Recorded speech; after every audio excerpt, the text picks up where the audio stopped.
তোমাদের পাঠ্যসূচিতে আছে ভারতের মৃত্তিকা, অর্থাৎ সেখানে শুধু বলা আছে distribution of different types of soil in India, অর্থাৎ ভারতে বিভিন্ন প্রকার মৃত্তিকার বন্টন এইটা আছে। কিন্তু মৃত্তিকা সম্পর্কে কিছু পরিষ্কার ধারণা লাভ করতে গেলে তোমাদের এই মৃত্তিকা কাকে বলে প্রথম ডেফিনেশন জানতে হবে। তারপরে আমরা দেখব মৃত্তিকা কিভাবে গঠিত হয়। এটুকু জেনে নিলে আমার মনে হয় পাঠ গ্রহণটা সম্পূর্ণ হবে।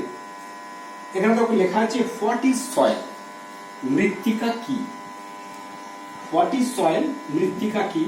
তোমরা ক্লাস 9-এ আবহবিকার পড়েছো। এই জায়গাটা দেখানো আছে landscape along with some pebbles and debris rock materials।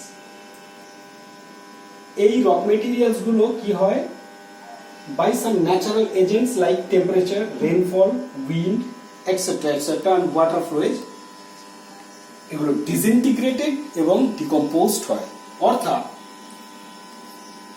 এখানে কতগুলো ভৌত রাসায়নিক প্রক্রিয়ায় বা জৈব প্রক্রিয়ার মাধ্যমে শিলা চূর্ণ বিচূর্ণ অথবা বিয়োজিত হয়ে যে উপরিস্তরে একটা শিথিল ক্ষণভঙ্গুর আবরণ তৈরি করে তাকেই আমরা এক কথায় বলতে পারি মৃত্তিকা। তাহলে soil is nothing but a thin layer at the top of the earth's surface above which natural vegetations grow।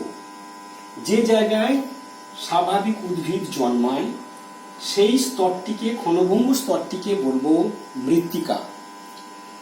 এই প্রসঙ্গে বলে রাখি, এই যে এখানে দেখানো হয়েছে যে এইখানে বড় শিলাখণ্ডগুলি আবহবিকারের ফলে চূর্ণ বিচূর্ণ হচ্ছে। চূর্ণ বিচূর্ণ শিলাখণ্ড আবার কিছু ন্যাচারাল এজেন্টসের দ্বারা বাহিত হচ্ছে। বাহিত হওয়ার সঙ্গে সঙ্গে এখানে দেখো গাছের ঝরে পড়া পাতা এবং মাইক্রোবস অর্থাৎ ব্যাকটেরিয়া, বিভিন্ন প্রকার ব্যাকটেরিয়া এর মধ্যে একটা পরিবর্তন ঘটাচ্ছে এবং সেটা গিয়ে সঞ্চিত হচ্ছে লেয়ার আফটার লেয়ার। এখানে এটাই হচ্ছে সয়েল। এখানে লেখা আছে অর্গানিক ম্যাটেরিয়ালস অ্যান্ড ওয়েদারিং। অতএব আবহবিকার যেটা তোমরা ক্লাস 9-এ পড়েছো, সেই আবহবিকারই হলো মৃত্তিকা সৃষ্টির প্রথম প্রক্রিয়া, যেটা একটা শিলাকে চূর্ণ বিচূর্ণ করতে বা বিয়োজিত করতে সাহায্য করে। এবং এই শিলা চূর্ণ বিচূর্ণ অংশটাকেই বলা হবে রেগোলিথ। অতএব মৃত্তিকা গঠনের প্রধান উপাদানই হলো রেগোলিথ। এবারে আসি, এখানে বলা হচ্ছে পেডোজেনিক প্রসেস অফ সাইমনসন। সাইমনসন মৃৎবিজ্ঞানী, তার মতে এগুলো হচ্ছে কতগুলো মৌলিক প্রক্রিয়া, যে প্রক্রিয়াগুলো অনুসরণ করে একটা মৃত্তিকা গঠিত হয়। সাইমনসনের মতে প্রথম হচ্ছে অ্যাডিশন অর্থাৎ সংযোজন, 2 আছে লস অর্থাৎ অপসারণ, 3 আছে ট্রান্সফরমেশন মিন্স রূপান্তর, 4 আছে ট্রান্সলোকেশন অর্থাৎ স্থানান্তর। এই ট্রান্সফরমেশন দুটো প্রক্রিয়ায় ঘটে, একটা হচ্ছে হিউমিফিকেশন আর একটা হচ্ছে মিনারেলাইজেশন। হিউমিফিকেশন, মিনারেলাইজেশনের বাংলা হচ্ছে খনিজকরণ। ট্রান্সলোকেশন এটাও দুটো প্রক্রিয়ায় ঘটে, একটা হচ্ছে অ্যালুভিয়েশন আর একটা হলো ইলুভিয়েশন। আমি এবার একটা একটা ব্যাখ্যা দিই। রেগোলিথ যেটা তৈরি হয়েছে শিলা চূর্ণ বিচূর্ণ হয়ে, সেই রেগোলিথের সঙ্গে সংযোজিত হচ্ছে কি, সংযুক্ত হচ্ছে জল। সে বৃষ্টির জল, বরফ গলা জল, সেগুলো সংযুক্ত হলো। ডিফারেন্ট অর্গানিক সাবস্ট্যান্সেস অর্থাৎ বিভিন্ন ধরনের জৈব উপাদান এর সঙ্গে মিশ্রিত হচ্ছে। এর সঙ্গে যুক্ত হচ্ছে ব্যাকটেরিয়াল এফেক্ট অর্থাৎ ব্যাকটেরিয়ার বিয়োজকের ভূমিকা, বিয়োজক ওর মধ্যে অংশগ্রহণ করছে। এবং ডিফারেন্ট টাইপস অফ মিনারেলস, বিভিন্ন ধরনের খনিজ এর সঙ্গে সংযুক্ত হচ্ছে রেগোলিথের সঙ্গে। তাহলে এতগুলো যুক্ত হওয়াটার প্রক্রিয়াটাকেই বলা হচ্ছে সংযোজন। Next loss.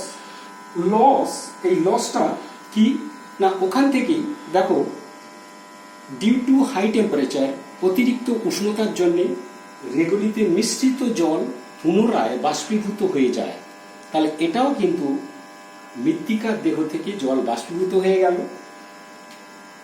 আবার এই বাষ্পীভূত হয়ে যাওয়ার ফলে নিচের অংশে স্যালাইন কনসেন্ট্রেট করে, অর্থাৎ স্যালিনিটি যেটা অর্থাৎ লবণতা সেটাও সংযুক্ত হয়ে যাচ্ছে, ওর সঙ্গে যুক্ত হচ্ছে।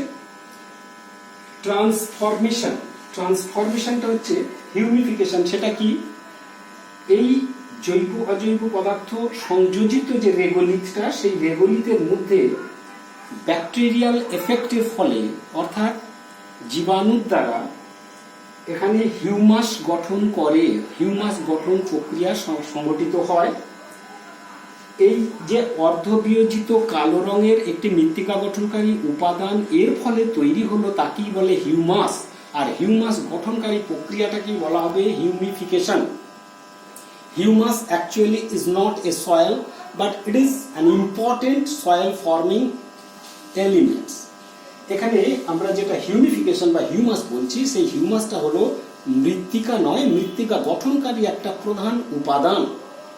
নেক্সট এখানে বলা হচ্ছে মিনারালাইজেশন। রেগোলিথের মধ্যে থাকা বিভিন্ন প্রকার খনিজ পুনরায় বিয়োজিত হয়ে এবং ভৌত রাসায়নিক প্রক্রিয়ার মাধ্যমে এই পুনরায় এখানে কি করে না প্রকৃতির বুকে পুনরায় বিভাজিত হয়ে আবার মিশে যায়। এইটা কি বলা হচ্ছে মিনারালাইজেশন। ট্রান্সলোকেশন এটা কি? যেমন অ্যালুভিয়েশন। অ্যালুভিয়েশন হচ্ছে কিছু দ্রবণ অর্থাৎ জলে সহজদ্রাব্য উপাদানগুলি, মৃত্তিকা গঠনকারী উপাদানগুলি দ্রবীভূত হয়ে অনেক সময় লিচিং প্রসেসে সিপেজ করে নিচের দিকে চলে যায়। এই যে স্থানান্তরিত হওয়া, এই স্থানান্তরটা অনুভূমিক হতে পারে, উল্লম্ব হতে পারে, এখানে যান্ত্রিক প্রক্রিয়া হতে পারে অথবা রাসায়নিক প্রক্রিয়াতেও হতে পারে। এই যে স্থানান্তর ঘটছে, এই চলে যাওয়াটা অর্থাৎ উপরিস্তরটাকে, মাটির উপরিস্তরকে বলা হচ্ছে এ হরাইজন, এ স্তর। এ স্তর থেকে বি স্তরের দিকে এই যে পদার্থগুলো চলে যাচ্ছে, এই চলে যাওয়াটা কি বলা হচ্ছে অ্যালুভিয়েশন। Illuviation next. ইলুভিয়েশন এটাও ওয়ান কাইন্ড অফ ট্রান্সলোকেশন। এটা এ স্তর থেকে অপসারিত বস্তুগুলো বি স্তরে অর্থাৎ নিচের স্তরে সঞ্চিত হয়ে একটা স্টিকি পদার্থ তৈরি করে, একটা লেয়ার তৈরি করে। সেইটা কি বলা হচ্ছে, সেই প্রসেসটাকে বলা হচ্ছে ইলুভিয়েশন।